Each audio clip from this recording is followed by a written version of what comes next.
اور بچے میرے ٹی وی دیکھ رہے تھے۔ اچانک بڑا سا گول پتھر آ کر میرے پاس گرا۔ وہ پتھر تھا جو دریا کے کنارے میں پائے جاتے ہیں، گول قسم کا پتھر۔ اب یہ کہاں سے آیا؟ چھت سے دیوار سے تو ممکن نہیں تھا، کسی نے دیوار سے اندر پھینکا ہو۔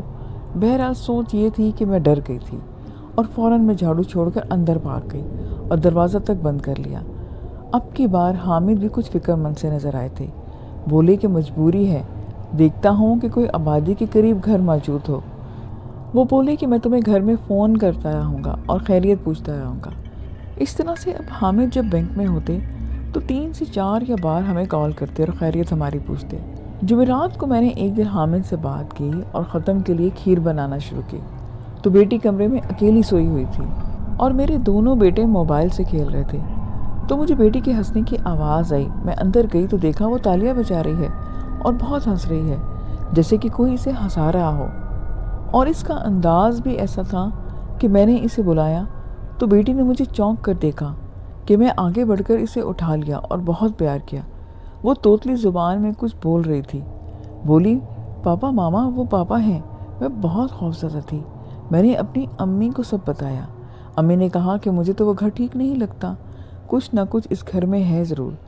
شام کو تمہارے میاں آئیں تو ان سے بات کرو، سب بتاؤ، نہیں مانتا تو اس کی ماں سے بات کرو اور گھر میں قرآن پاک کا ختم دلاؤ۔ مغرب ہونے سے پہلے اگربتی جلایا کرو۔ امی تو ہدایتیں دے دے کر چپ ہو گئیں، لیکن اب میں خوفزدہ تھی۔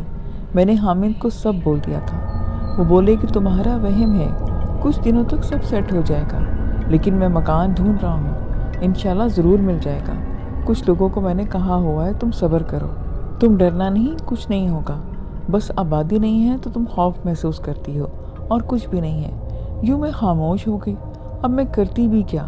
ایک رات میں نے خواب میں دیکھا کہ میری بیٹی میرب صحن میں کچھ بچوں کے درمیان کھڑی ہے۔ بچوں نے اس کے ارد گرد گھیرا بنایا ہوا ہے اور وہ ایک دوسرے کا ہاتھ پکڑ کر چکر لگا رہے ہیں، جبکہ میرب ہنس رہی ہے۔ میں سب دیکھ رہی ہوتی ہوں کہ اچانک بچے میرب کے گرد گھیرا تنگ کرتے جاتے ہیں اور پھر میرب چیختی ہے اور میری آنکھ کھل گئی۔ میں ڈر چکی تھی کیونکہ خواب ہی کچھ ایسا تھا۔ میں نماز کی پابند تو نہیں تھی، بس کچھ پڑھ ہی لیتی تھی، تو کبھی نہیں اور کبھی پڑھتی، لیکن اس گھر میں آ کر میں پابند ہو چکی تھی، لیکن پھر بھی کچھ نہ کچھ اس گھر میں عجیب ضرور ہوتا۔ ایک دن میرے گھر کی ڈور بیل بجی۔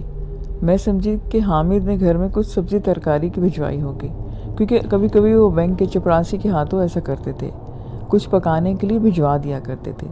دروازہ میں نے بنا پوچھے ہی کبھی نہیں کھولا تھا۔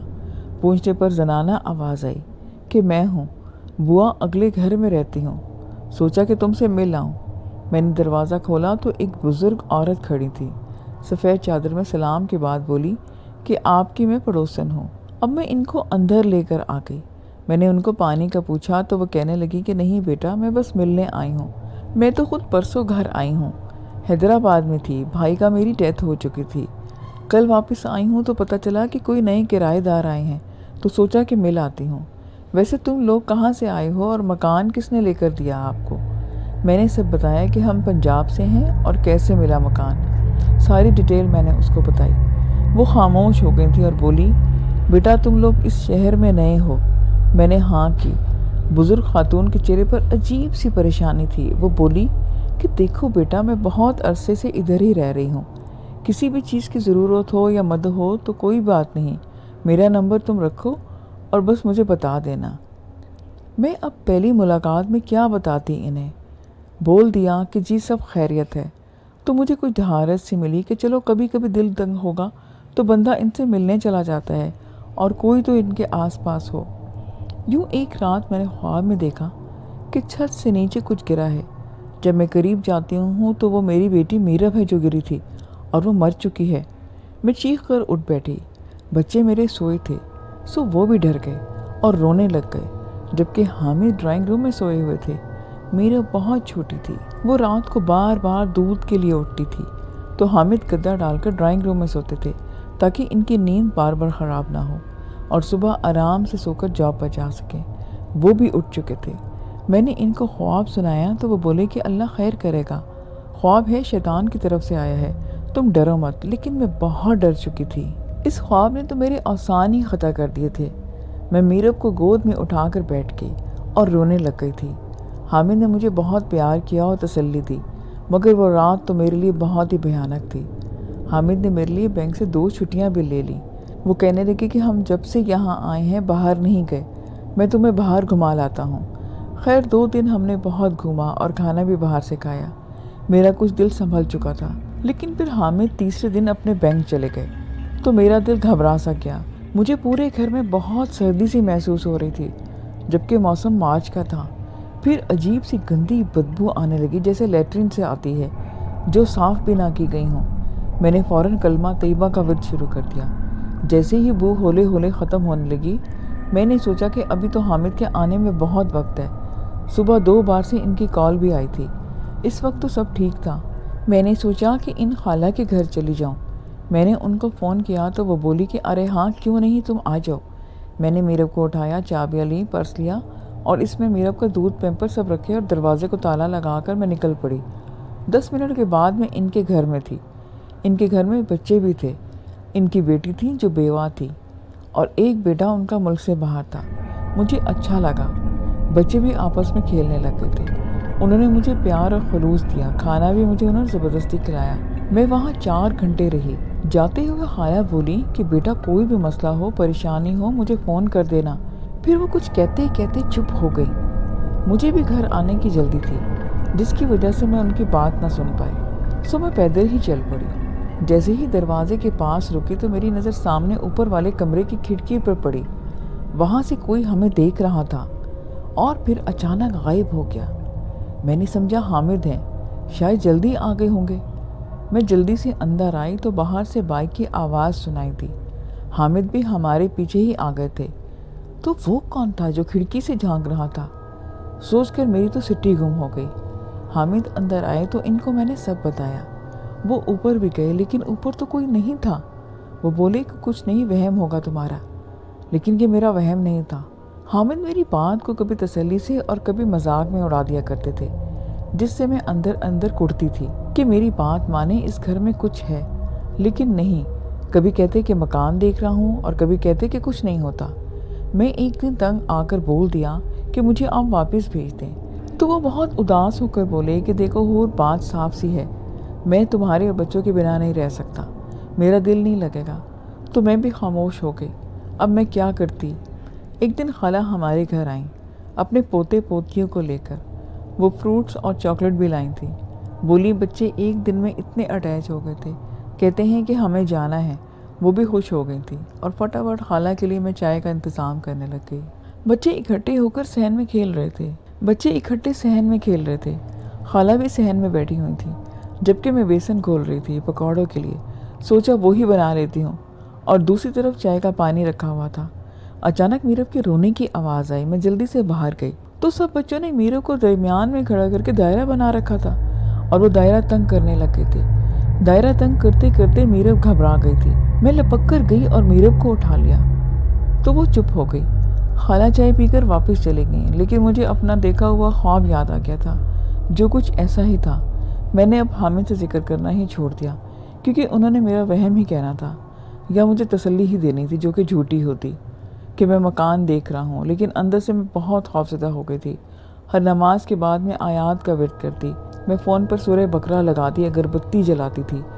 دن میں بچوں کے کام کاج میں گزر جاتا، لیکن رات کو میں بہت کچھ محسوس کرتی۔ کبھی صحن میں کسی کے قدموں کی آہٹ، کبھی چھت پر جیسے کہ کوئی چل رہا ہو۔ اس ڈر اور خوف کے ساتھ دن گزار رہی تھی۔ بس اللہ تعالیٰ کی ذات کا ہی ساتھ تھا، ورنہ تو اس گھر میں دن رات گزارنا بہت مشکل تھا۔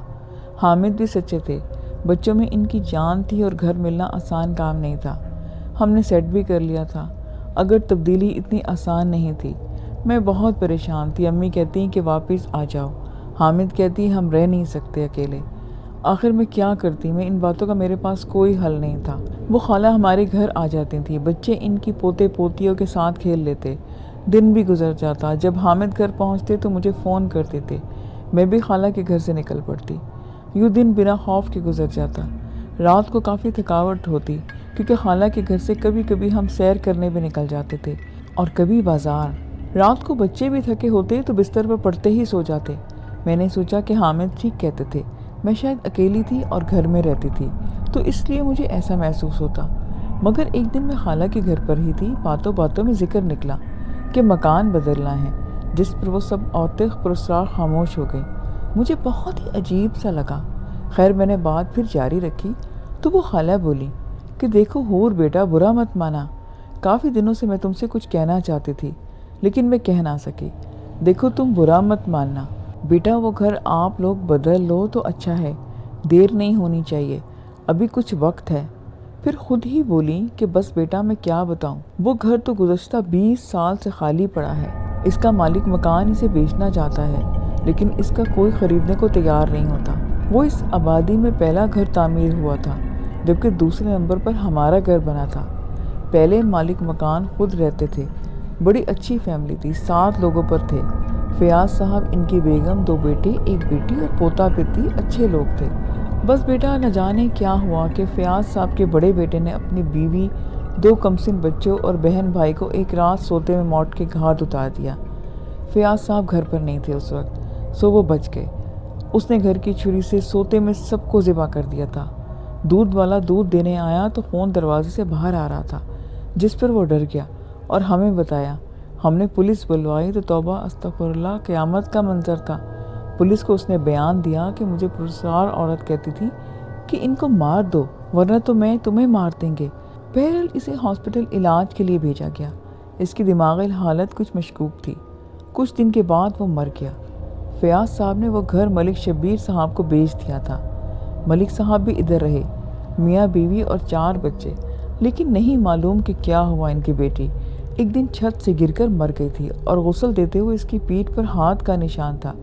پھر ملک صاحب کی بیوی کو کچھ پرساد چیزیں نظر آنے لگیں، کبھی کوئی عورت اور کبھی بچے کھیلتے ہوئے، تو انہوں نے اونے پونے اس گھر کو بیچ دیا۔ جو بھی اس گھر میں رہا زیادہ عرصہ نہ رہ سکا، جو کافی سالوں سے یہ گھر بند رہا۔ اور اب آپ لوگ آئے ہو بیٹا، اماوس کی رات آنے سے پہلے بہتر ہے کہ گھر خالی کر دو۔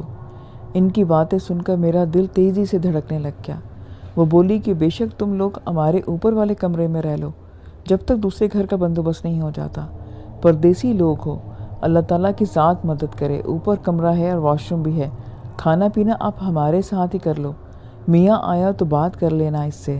میں اس دن بہت بوجھل قدموں سے اپنے گھر آئی، سب حامد کو بتایا تھا تو وہ بولے کہ فکر مت کرو، میرا دوست ہے، وہ کہہ رہے ہیں کہ بس 2-4 دن کر ہم گھر میں آبادی والے علاقے میں شفٹ ہو جائیں گے، وہاں پر ایک مکان خالی ہونے والا ہے۔ لیکن میں بہت زیادہ ڈری ہوئی تھی، کچھ تھا اس گھر میں جو میں دیکھ رہی تھی۔ ایک رات میں سوئی ہوئی تھی کہ مجھے لگا کہ حامد کمرے میں آئے ہیں اور میرے بستر پر بیٹھے ہیں اور دونوں ہاتھوں سے میرا گلا دبا رہے ہیں۔ میں شور مچاتی ہوں، چیختی ہوں اور پتہ نہیں کیسے میں کلمہ طیبہ کا ورد شروع کر دیتی ہوں۔ جیسے ہی میں ورد شروع کرتی ہوں، ہاتھ کی گرفت ان کی ڈھیلی پڑ جاتی ہے اور میری آنکھ کھل جاتی ہے۔ سب سوئے ہوئے تھے، حامد بھی، بچے بھی، اور ساری رات میں صورتیں پڑھ کر گزارتی۔ فجر کی نماز میں بہت روئی، اللہ تعالیٰ کی ذات سے میں دعا مانگ رہی تھی کہ وہ ہمیں ادھر سے نجات دلائے اور ہمیں ہمت عطا فرمائے۔ ابھی اماوس کی سیاہ کالی رات آنے میں وقت تھا، اس سے پہلے ہمیں یہاں سے نکلنا تھا۔ اب حامد بھی کچھ پریشان تھے۔ ہم گھر کا سامان تھوڑا تھوڑا سیٹ کر کے سمیٹ رہے تھے۔ میری یہ روٹین میں تھا کہ دن کو خالہ کے ہاں چلی جاتی، البتہ رات ہم اپنے گھر پر ہی بتاتے۔ خالہ کی آفر کو حامد نے رد کر دیا تھا، بقول ان کے کہ وہ اکیلی عورتیں ہیں اور اس طرح اچھا نہیں لگتا۔ بات ان کی بھی مجھے کچھ ٹھیک ہی لگی تھی۔ سو دن گزرتے گئے، لیکن بہت عجیب سی کشمکش میں مبتلا تھی۔ خیر کر کے مکان ہمیں مل گیا اور ہم وہاں شفٹ بھی ہو گئے تھے۔ مکان چھوٹا تھا لیکن اچھا تھا، اوپر نیچے سٹوریز تھی، بازار بالکل پاس تھا اور رونق لگی رہتی تھی۔ کبھی کسی بیچنے والے کی آواز اور کبھی ٹریفک اور مسجد میں اذان سنائی دیتی۔ سب کچھ اچھا چلنے لگ گیا تھا۔ ان خالہ سے بھی کبھی کبھی بات ہو جاتی۔ انہوں نے بتایا کہ ٹھیک اماوس کی سیاہ کالی رات کو اس گھر میں پرسرار آگ بھڑک اٹھی اور پورا گھر جل کر راکھ ہو گیا۔ پتہ نہیں یہ چل سکا کہ آگ کیسے لگی۔ جب میں نے حامد کو یہ خبر دی تو انہوں نے مجھے کچھ بتایا جو کہ بہت عجیب تھا۔ بولے کہ تم مجھے بتاتی تھیں جو کچھ تمہارے ساتھ ہوتا تھا، میں تمہیں تسلیاں دیتا تھا، جبکہ سچ تو یہ ہے کہ میرے ساتھ بھی ہوا۔